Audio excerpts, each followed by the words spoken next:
Hello everybody, this is a Westwood D1200 rider mower. Anybody living in the UK and is familiar with the rider mowers here will probably recognise a Westwood T1200, but this is the much rarer diesel equivalent, the D1200. Now it was actually sold with two different engines from 1984 to around 1989 when this one was manufactured. There was also a single cylinder version with a Ruggerini engine. This, however, is the much rarer Ruggerini, which is a twin cylinder. It is air cooled, but it does have a cast iron block, so it is fairly unusual, with it being a vertical shaft as well.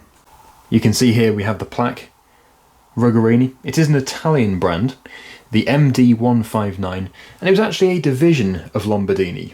I think Ruggerini actually went out of business in around '99, and Lombardini were bought out twice, if I'm not mistaken, but most recently by Kohler. So they are being manufactured still in Italy. I don't think there were that many manufactured, I don't know any figures here, but they just seem exceptionally rare. This one has taken me a long time to find. In the 10 years that I've been buying lawnmowers, I have seen three. This is the third. The other two were in shocking condition and the paint was all flaking off. They're all rusty. I think one of them didn't even run. So actually, to be fair, this one doesn't technically run, but we're going to find out why that is in a minute. I think it is just the solenoid, but the paintwork on this is pretty good. I've never seen one as good as this. As you can see, it is flaky in a few areas, but this is a very fine example of the Ruggerini Westwood D1200. It's all the same as the T1200, the petrol version, except for the pull to stop just down there. That pulls up and then you can switch the engine off. It doesn't have an electric stop solenoid. It's all nice and basic, and it doesn't have a cutting deck, but I do have one, so I'm not too sure if I'm going to fit that particular one or if I'm going to build up another one, but I'm still thinking about that. As for the sweeper, which was on the back, which I've now removed, I'm aiming to fully restore it, so that's going to be a project in itself, because it's quite a fine example of one of those orange Westwood sweepers. They are usually all bashed up and seized, so it's good. Right, so this has turned out to be a bigger job than I was expecting. I thought it would just be a case of putting a new solenoid on and showing you a nice rare D1200 in action. No. Turns out the owner didn't tell me about the engine being hydrolocked. And you're probably thinking, well, surely you noticed this. Didn't you turn the engine over by hand? And yeah, I did turn the engine over by hand, about half a turn, and it was fine. For you to actually get it to the stage where it's completely jammed, you have to compress that fluid until it can't be compressed anymore. At least you can see now what it looks like under the covers. Very grimy.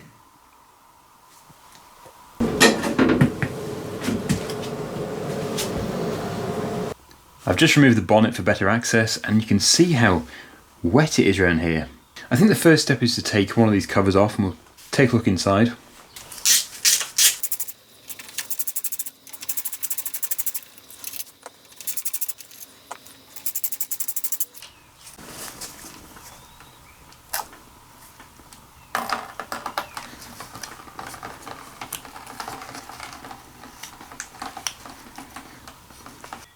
The oil should be in here, that's fine, that's totally normal. As I am here, I will try and find some specifications for the valve clearances. These two covers did need to be removed and cleaned up. Right, so a bit of an interesting discovery here. I have left the valve cover off for about an hour and a half, and I can now turn the engine a bit. And the reason why this is interesting is because it means that the oil has, at least some of the oil has come out of the combustion chamber. Now I actually put the camera down the intake tube. This is the tube which leads from the air filter, and you can see there is oil sitting in there. It's actually sitting level with the lower cylinder, the lower piston. So Clearly it has filled up with oil, as I suggested previously. Not diesel, it could have been diesel, it could have been like a faulty injector pump or injector valve or something, but no. The oil must be coming through from the valves. It could be, just as another example, be seeping past the piston rings, but that would probably be quite extreme. So I can turn it a bit, but I still don't want to force it. I think the next thing to do is to remove the top valve cover just here, and then I would imagine after that we're going to have to remove the intake pipe, intake tube, the exhaust manifold, and the head, or the heads. It actually has two, but when you come to torque them up again, there is a pattern for them both to be done together. I know there's been quite a bit of talking in this video, and there's always somebody who will complain about that, but I don't really know how I can explain things without talking. I could subtitle. I do subtitle as well. But yeah, it's just my style. As I am on the topic of that, actually, I do have some more full restoration videos coming up, which are just subtitled, no narration, no voiceover.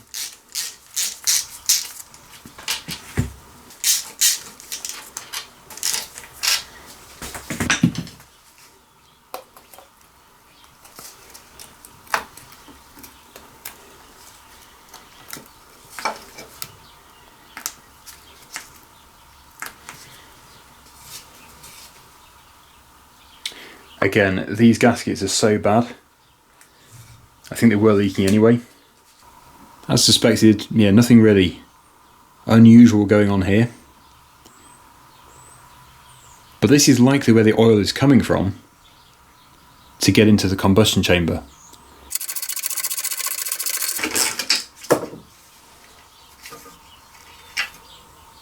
I think it'd be easiest to remove the exhaust first. Otherwise, it's going to be in the way for the intake. And this should remove fairly easily with the amount of oil or diesel all over it.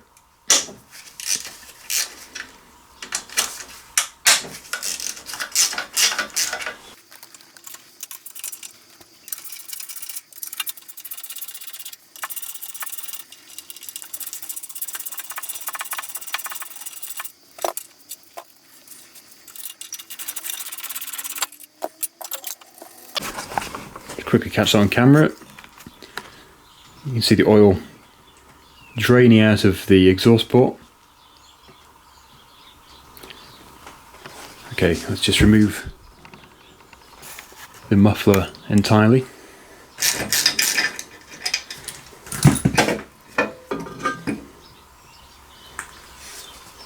I don't know if there's anything left in there.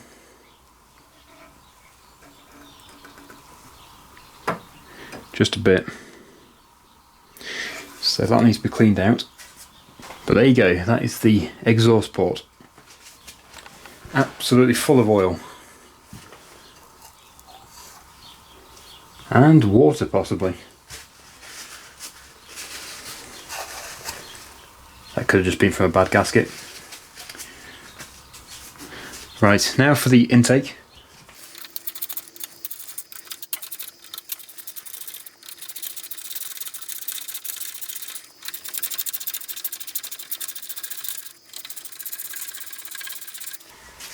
Not sure if this is going to remove as one piece because it does have the square section at the top for the air filter.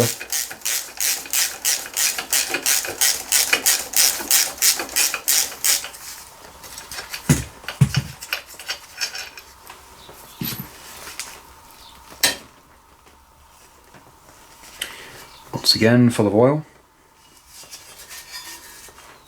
So what happens if I now turn it over?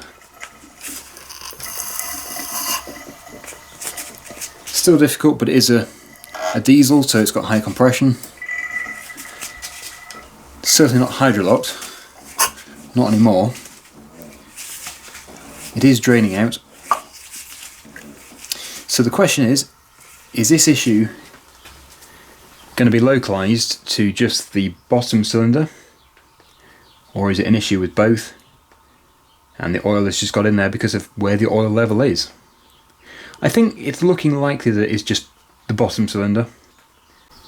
Here's a closer view. That's the top cylinder intake. The exhaust, which looks fairly dry, but obviously a lot of soot. Right, now we're down to the bottom cylinder, the intake, and finally the exhaust, both of which are as bad as each other. Well, the valves are all working as they should.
That's all the bolts removed, just got this plate underneath, which I think should just hang there in place because it's got a load of pipes going through it. Let's see what we can see in here. I've got the drain pan in place.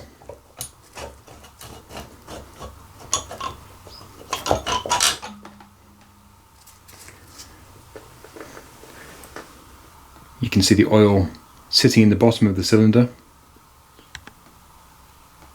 dripping onto this plate below and then into the drain pan. So you can see we have two seals here. These are the push rods for the valves. The cylinder is removable, you can take that out, so if necessary we will do. And now for the head. The oil has probably washed most of the carbon off, and because of the design of this engine, I think there's probably only a couple of ways that oil could get into there. Past the valve seals and past the piston rings. Otherwise, yeah, I think there's not really any other way. It can't really be anything like a blown head gasket. I'll just put the first head over here with the bolts and nuts for it. I'm now going to remove the top one. The reason why is because obviously work has to be done here. Not only will it be easier with this head removed, but if I'm going to do work to one of them, I might as well do the same thing to the other.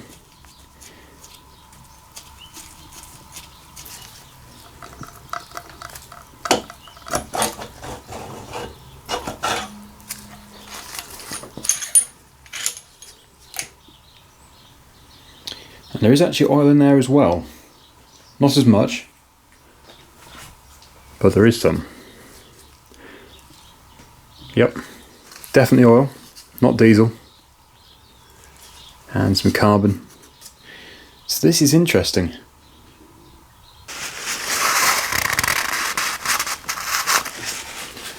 This is amazingly clean, but from what I said before, it's probably the oil which has cleaned it. Okay, so back working on the diesel. It's been 2 days since I've worked on it, and I did actually clean that cylinder out totally, and you can see there is more oil in there. It's actually run down the plate, down the front axle, and it's even dripped onto the ground. So you could argue that it has just run off the top of the piston, might have done, and there could have been some of the oil which has just sort of leaked around the piston before the first ring, which again could have happened, but would it be enough to run all the way down there? That's the question. So what I'm going to do is take a few measurements of the top cylinder and also the piston rings. The piston rings are most likely going to be at fault if anything here. Yeah, I was fairly confident that it was actually the valve stem seals, and they still am, but it could be the piston rings as well. Okay, so let's take some measurements of the first cylinder. I'm expecting both the cylinders to be within spec. The spec for one of these is 80mm to 80.020, and we're going to be taking 6 measurements in total, checking for taper and ovality. So that's a measurement at the top, the middle and the bottom, top to bottom and left to right. Sometimes you can get like an oval shape appearing, and that is because of the thrust which is exerted on the thrust side from the piston, but I don't think that's going to be an issue today. You can see here I already have the measurements started. I just need to finish them off. It's guaranteed to be 80.0 something. To do this I'm going to be using a bore gauge and a digital caliper.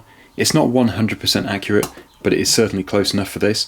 It's also probably the cheapest way of measuring a bore. The first measurement I'm going to take is just below the top. So I'm going to put the bore gauge into the bore and release it. It's now at a slight angle. So when I'm happy with the position, I'm going to tighten it and then very carefully bring it up the wall of the cylinder and then out. That should give us the most accurate result. I can then measure it. Of course, you can also use a micrometer.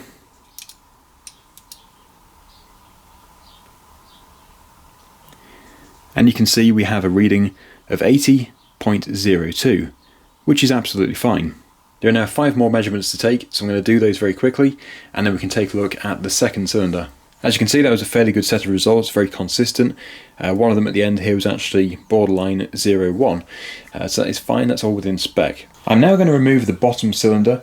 Before I can do this, I'm going to have to drain the oil out of the engine. If I just pull that cylinder off there, it's just going to dump all the oil out and make a big mess. So that's the first job. I've also already ordered the piston rings. It's £20 per set from Greece, including shipping. I think that was a fairly good price, and since I'm already in here, this far into the engine, I might as well just change them. I think I explained at the beginning of this video that this is usually a horizontal shaft engine, but this is the more unusual vertical shaft. Well, from looking in the manual, there should be a drain plug somewhere at the bottom there. I can't see one. I know there is one there, but that is for the tank on the back. I don't know if that's just going to drain the whole sump. We'll have to try and find out, but I can't see any other drains. And I checked the Westwood manuals and they don't seem to specify for this engine where you would do it. But that is the obvious place. That would certainly drain the tank on the back.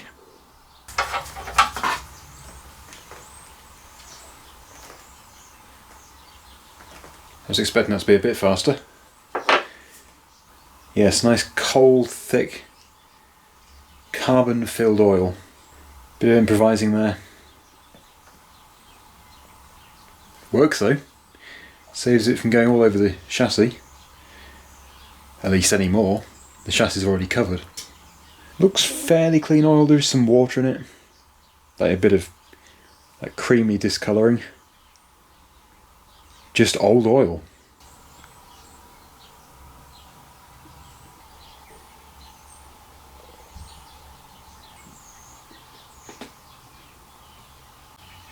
This engine also has an internal oil filter.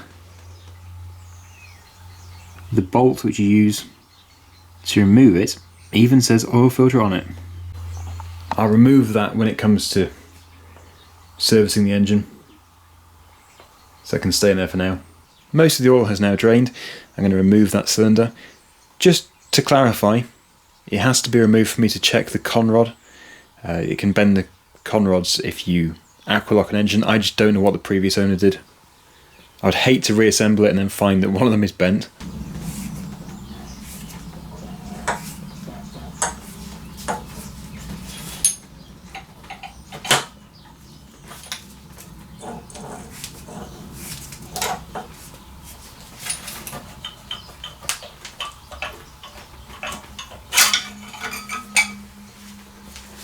As it turns out, there is still loads of oil in the sump, so I still need to find the most appropriate place to drain that. There is an oil line just under the filter there, and that runs to pretty much the bottom of the sump, so that's probably a good place to drain it. But I'll keep searching around. I can't find any information at all about the vertical shaft version of this engine. Everything that I've been looking at is about the horizontal shaft.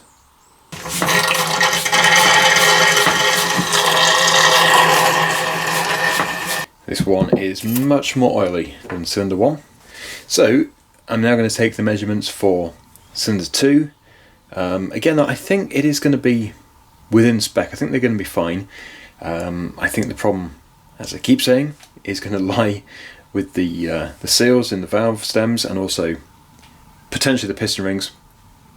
I'm just going to change the piston rings anyway for good measure.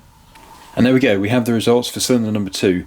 All I really care about here is that it's within spec, which it is, and also that there's no taper and no overling, so that's absolutely fine.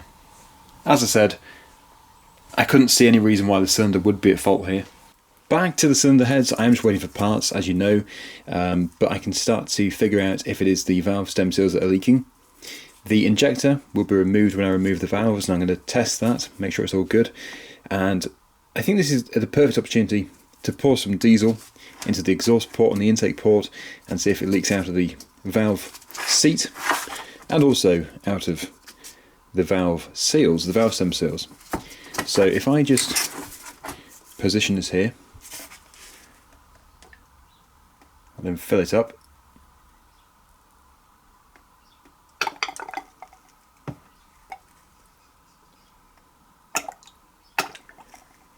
and we'll see if any of that leaks away. I'll do the same thing for the other cylinder head.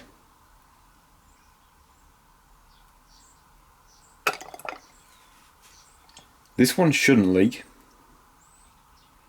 It is quite tricky to see if the other one is leaking though, with the exception of the actual fill levels. The rest of it is just so wet and oily. Okay, so I'm going to leave that now. I'll come back to it in about an hour or so and we'll see if the levels have gone down.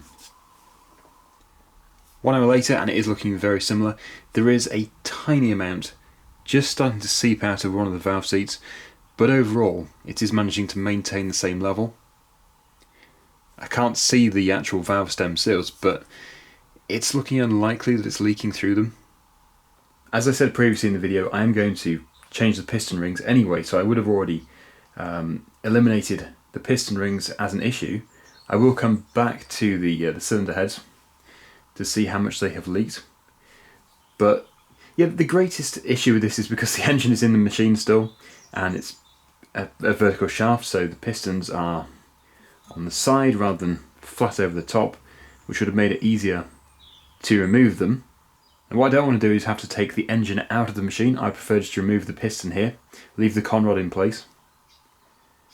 If that is possible, if it is possible to remove the piston pin, gudgeon pin, whatever you want to call it, wrist pin, yeah, then that's going to make it very simple, because I can just take the piston out and change the piston rings on the bench.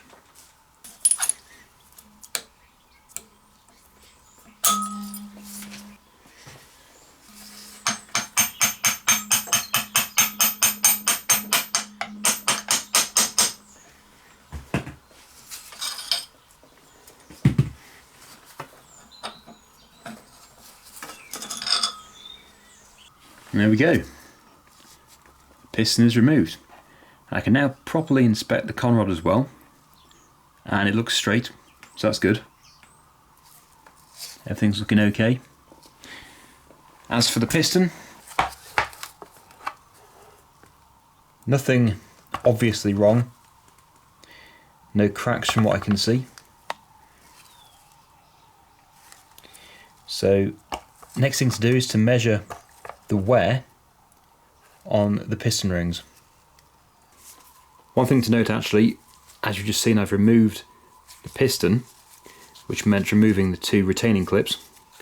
One of them will be next to impossible to refit from the underside, so I'm hoping that I can just refit one, well, the bottom one, because this goes in a certain way. I've marked the top, and then I can put the pin in from above and then put the clip in.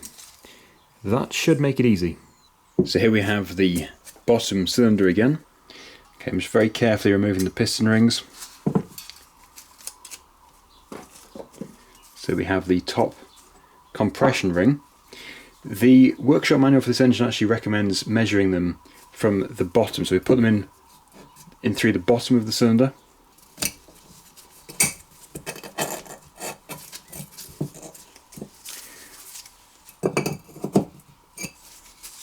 are in there evenly. I can now measure the gap. That's about right. 0.35. You can see the spec on the screen. 0.30 to 0.50. Maximum wear 0.8. So that's fine. There is no issue at all with that first piston ring, which is interesting. The issue could lie with the oil scraper ring. But first we have the second compression ring.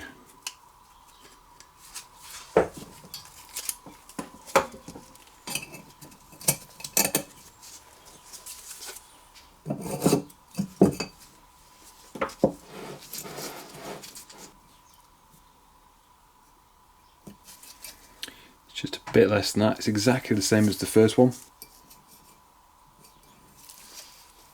Yep, 0.35. Another good piston ring.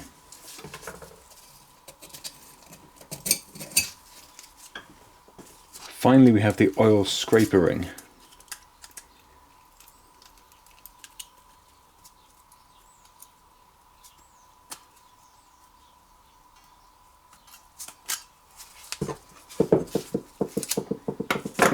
Does also have the spring just in there.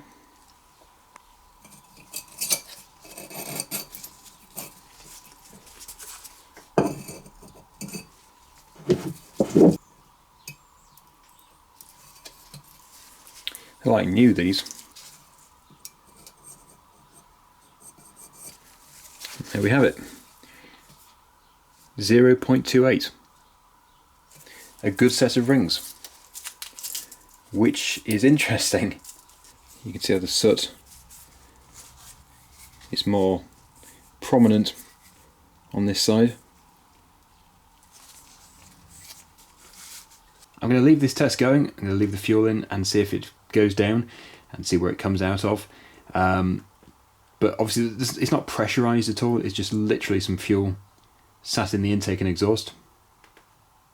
But there's not much more I can do now because I'm waiting for parts, and I think it'd be quite interesting to get a bit of a talking point going on this video. So I would love to hear from you. As you've just seen, everything seems to be really good here about the piston and the cylinder, but it would have been kind of silly to not take a look at the piston rings and check for wear when we're at this stage.